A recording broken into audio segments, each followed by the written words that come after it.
Have you ever been on holiday and still felt on edge? You answered just one email.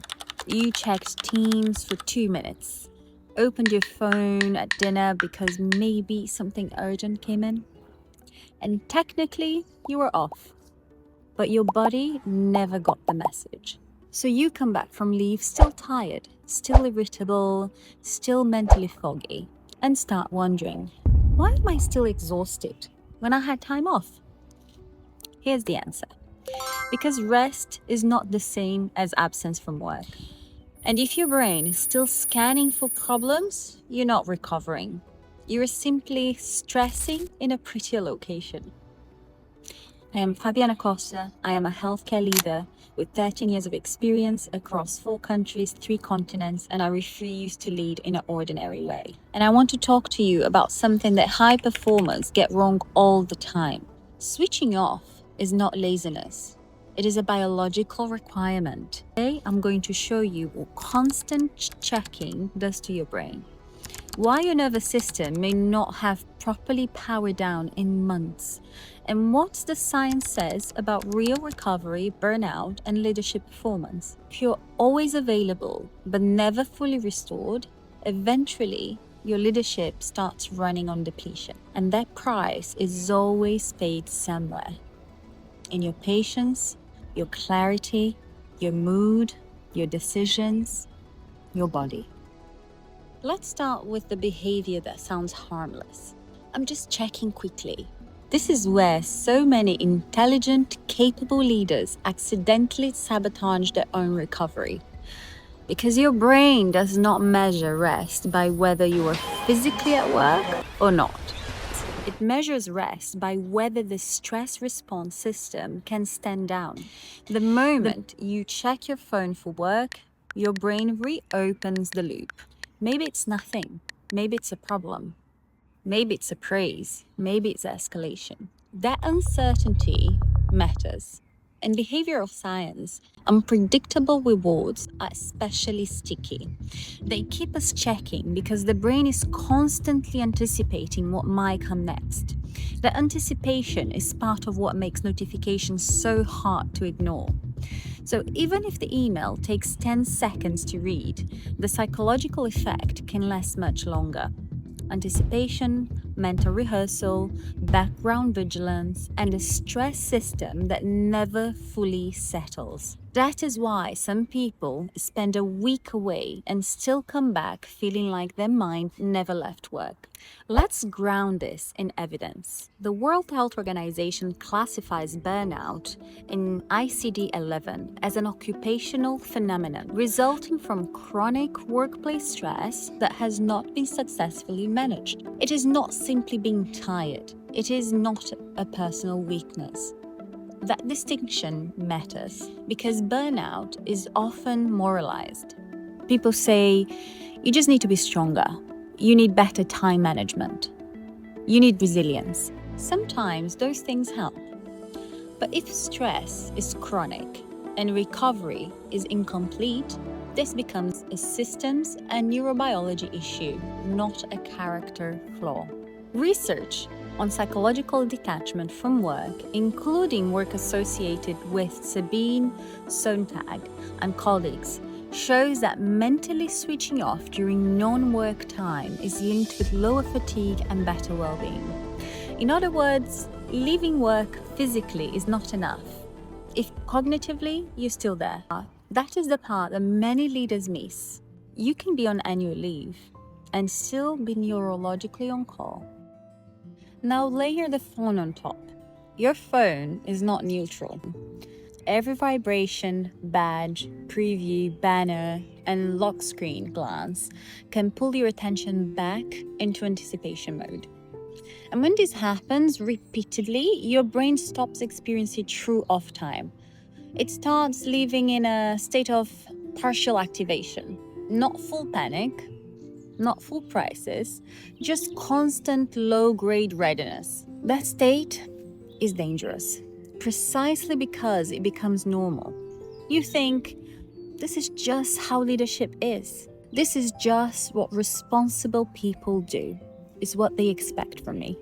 But normalized hypervigilance is still hypervigilance. And one of the hardest truths for high performers is this: the habits that make you look dependable in the short term can quietly make you cognitively dependable in the long term. Now, let's talk about what this does to leadership.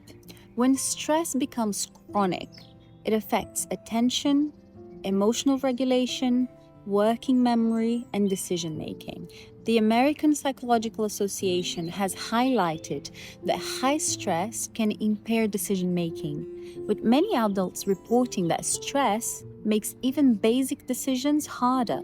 So, this is not just about feeling tired. This is about function. It's about the version of you that answers too fast, gets irritated more easily, loses nuance, has less patience for complexity. That's not because you suddenly became less capable. It may be because your executive system is overloaded. And in leadership, especially healthcare leadership, that matters enormously. Because exhausted leaders do not just suffer privately, they shape climates. The nervous system enters the room before their words do. CDC reporting has shown very high levels of burnout among healthcare workers in recent years. In one 2022 survey, about 45.6% of healthcare workers reported feeling burned out often or very often, up from 32% in 2018. That is not a niche problem. That is a workforce signal. The CDC also notes that the pandemic intensified fatigue, strain, stress, grief, and overload for healthcare workers. So when a healthcare leader says, "I should be able to keep going," what I hear is you are trying to solve a physiological problem with self-criticism. And self-criticism is a terrible recovery strategy. Here's the reframe I want to offer. Rest is not the reward for finishing everything. Rest is part of how high-quality leadership is maintained. You do not earn nervous system regulation by becoming a superhuman. You protect it on purpose. And if you are in leadership, your relationship with rest is never just personal. It is cultural. Because teams copy what leaders normalize. If you answer at midnight, people notice. If you check messages on leave, people notice. If you glorify exhaustion, people notice. And eventually, people stop hearing your well-being messages on a PowerPoint because your behavior is delivering a different speech. Mature leadership is not constant availability. Mature leadership is sustainable presence. So what do you do with this? No perfection, not disappearing forever, just boundaries strong enough for the brain to register safety. Here's a simple 3-level reset model. Daily, you could build micro-detachment moments. Even 10 minutes without email alerts or problem solving between high-demand tasks can help interrupt continuous activation. Weekly, you could, for example, create one protect block where your phone is off or away long enough for the checking cycle to settle. Start with 2 or 3 hours if that feels realistic to you. And during your annual leave, remove work apps. Use an emergency-only route if truly needed, and stop pretending that constant checking counts as rest, because it doesn't. That discomfort that you feel when you disconnect, that does not always mean something is wrong. Sometimes it means your brain has become overtrained to expect a stimulation. So no, turning your phone off is not laziness. It is not weakness, it is not lack of ambition, and it is definitely not bad leadership.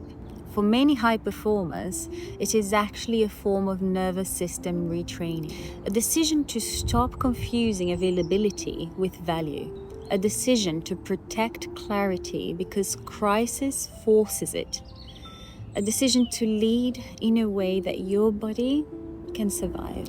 So I want to ask you something honestly. When was the last time your phone was actually off? Not silent, not charging across the room. Off. Please put it in the comments. And if this video helped you, please share it with your friend. This is next generation leadership. If not now, when?